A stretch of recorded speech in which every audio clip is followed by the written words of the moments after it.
और बहुत सुंदर कहानी के जरिए अपनी बात रखी सुधीर राणा जी ने।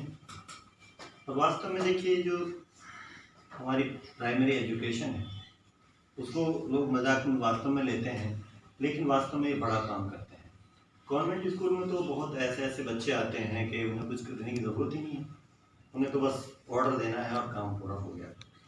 उन बच्चों को ये नहलाना धुलाना सब काम करना कितना मुश्किल है, ये वास्तव में हम देखते हैं।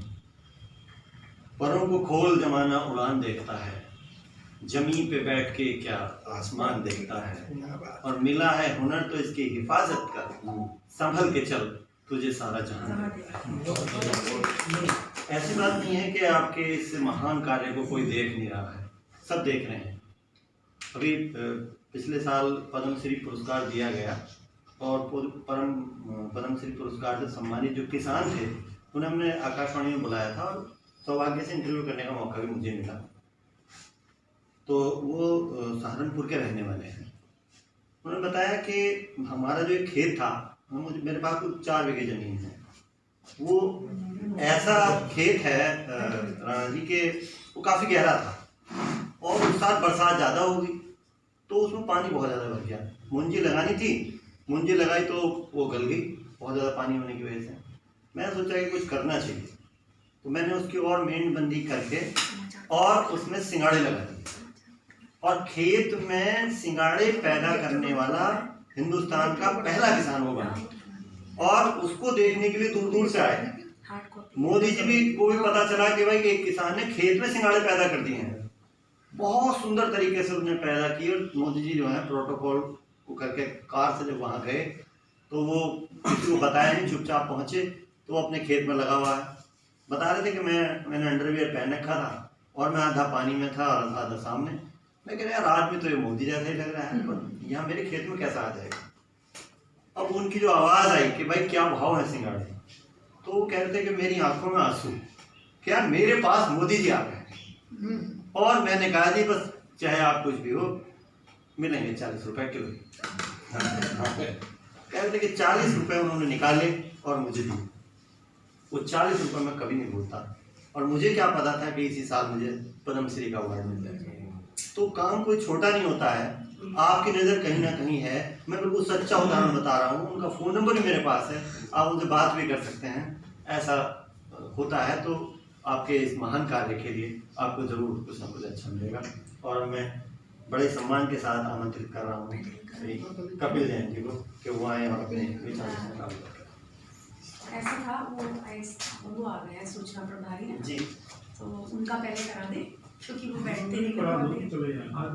ठीक है। या और एक बार और अध्यक्ष महोदय, वरिष्ठ साहित्यकार और सदन में उपस्थित सभी कुशल कवि और साहित्यकारों का मैं वंदन करता हूँ, अभिनंदन करता हूँ। जैसे कि मैं बैनर पर देख पा रहा हूँ कि आज जो हमने कार्यक्रम रखा है रश्मि अग्रवाल जी ने, द ग्राम टुडे प्रकाशन समूह का जो कार्यक्रम है, उसकी पंचलाइन जो मैं देख रहा हूँ कि गांव देहात की खबर शहर पर भी नजर। अभी बेगराज भाई ने स्पष्ट किया कि जो बड़े न्यूज़ चैनल होते हैं, बड़े जो यूट्यूब चैनल होते हैं या समाचार चैनल होते हैं, वो लोग कवरेज करते हैं बड़ी खबरों की, बड़े लोगों की। लेकिन आपने समाज के उस तबके को, उस कमजोर तबके को अपनी आवाज़ देने की कोशिश की है, जिनकी सच्चाई और जिनकी आवाज़ वास्तव में समाज तक पहुँचनी चाहिए और नहीं पहुँच पाती है, लेकिन आपने उस कमजोर वर्ग को एक आवाज़ देने का जो प्रयास किया है, उसके लिए आप निश्चित रूप से बधाई के बहुत बहुत पात्र हैं। मैं बहुत बहुत बधाई और शुभकामनाएं आपको देता हूँ। मैं ये भी स्पष्ट करना चाहूँगा कि आज आदरणीय रश्मि अग्रवाल जी के संयोजन में जो ग्राम टुडे के प्रकाशन समूह को आज हम एक लघु गोष्ठी के रूप में देख रहे हैं।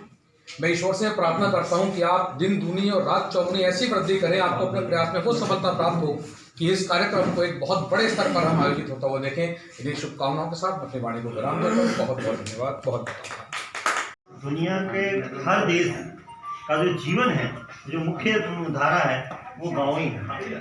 कोई आदमी भी अपने आप को ये कहना पसंद नहीं करता कि मैं प्योर शहरी हूँ, वो कहीं ना कहीं ये चाहता है कि मुझे गाँव से जोड़ना है। उसकी वजह ये है कि उसको वो जामुन खाना, आम के पेड़, मिट्टी में नहाना, ये सब चीज़ याद आती हैं। मैंने किसी शायर का शेर पढ़ा था कि न कोई पेड़ जामुन का न बाग आम का है, शहर में तो बचपन महज नाम का है, वहाँ जहाँ लोग मुंह मोड़ के निकल जाते हैं, गांव में चलन आज भी रुककर दुआ सलाम कर रहे हैं। तो वास्तव में ये चीज़ है, तो उसी को चरितार्थ कर रहे हैं। और अब अपने वचनों से आगे अपनी बात को बढ़ाने के लिए मैं आमंत्रित कर रहा हूँ पुनीत मेहरा जी को। आप बहुत अच्छे वक्ता हैं, कृपया मुझ पर आकर अपने वचन से अभिषेक। बहुत बहुत धन्यवाद भाई साहब।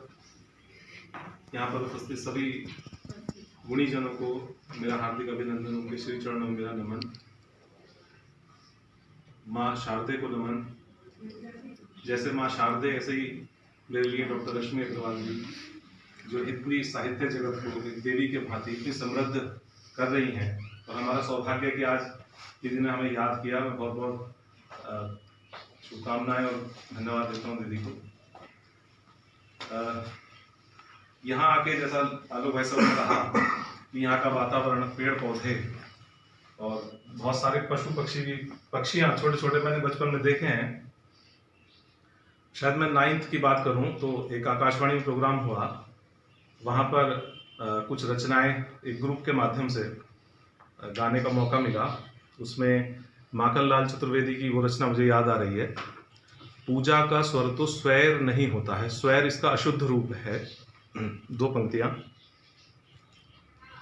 पूजा का स्वर तो स्वैर नहीं होता है, और वाकई पूजा का घर है। पूजा का स्वर तो स्वैर नहीं होता है, पूजा के घर तो वैर नहीं होता है। पूजा का स्वर तो वृक्षों के पत्ते, पेड़ और फल झड़ कर हो। वृक्षों के पत्ते, फूल और फल झड़ कर क्या दान कर रहे मातृभूमि को बढ़कर।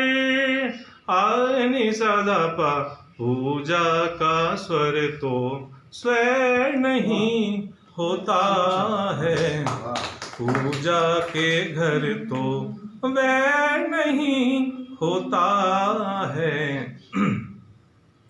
निंदित अपमानित राम नहीं होता है। हो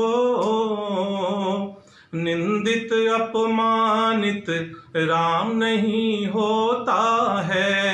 वैरी ढूंढे तो काम नहीं होता है। साने सदा पा पूजा का स्वर तो स्वैर नहीं होता है।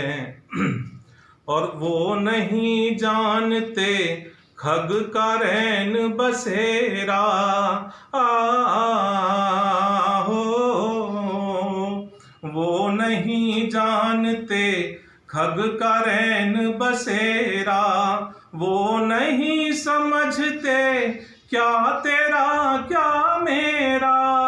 सानि सदा पा पूजा का स्वर तो स्वैर नहीं होता है। पूजा के घर तो वैर नहीं होता है। बहुत अच्छे। अचानक से ऐसी हो जाती है। एग्जाम में मैं लेफ्टी हूँ, लिखता था, हाथ थक जाता था, तो अक्सर मन करता है उंगलियां चटकाने का। तो मैं शायद ये करने लगा, फिर ये करने लगा, और धीरे धीरे ये थोड़ा सा इसे कलात्मक रूप से प्रस्तुत करते हुए एक गाने के साथ में। पिया रे पिया रे पिया रे पिया रे, थारे बिना लागे नहीं महाराजिया रे। ओ थारे बिना लागे नहीं महाराजिया रे। नैनों ने थारी जैसा जादू किया रे, थारे बिना लागे नहीं महाराजिया रे।